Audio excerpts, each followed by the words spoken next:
Hey everybody, I wanted to share an experience that I just had in the Old City.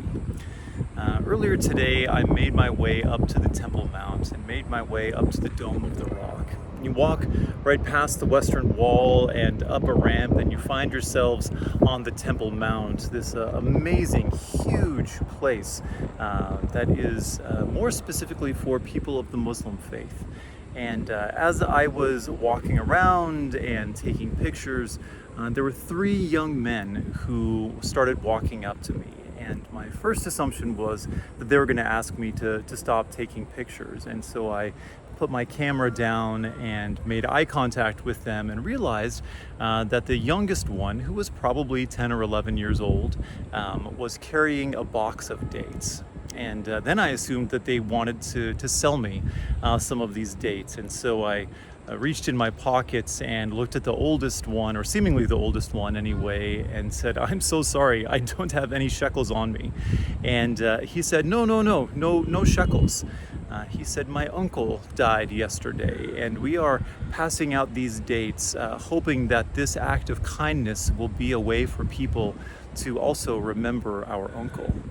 And I looked at this guy and I said, "I am so sorry that you lost your uncle, and what a beautiful way to remember him." And he looked at me and he said, "Are you a Muslim?" And I said, "No, I am a Christian, but I hope it's okay that I still pray for you and your family and your uncle." And he simply thanked me and thanked me for being there for that day, and introduced himself and the two young men that he was with.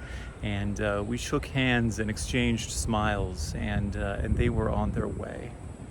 It was an extraordinary reminder of just the ways that people connect here.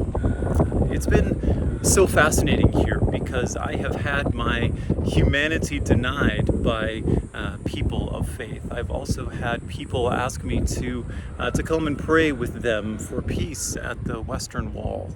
I have been uninvited from places of worship by people carrying automatic weapons, and I've had very similar looking people walk up to me while I've been wearing my clerical collar and offer me salam, the Arabic word for peace.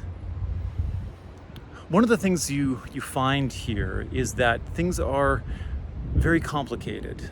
It's easy, I think, from the outside to look at things and try to just say, well, who's on this side and who's on that side, and we'll pick one side or the other. And you realize that it's much more complex than that. And yet, it's also much more simple.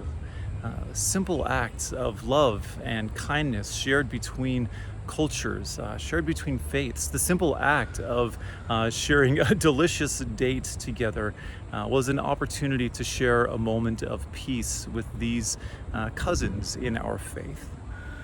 I hope that wherever you are, whatever you're doing today, that you are finding ways to share similar moments of peace, of salam, of shalom with the brothers and sisters that you meet.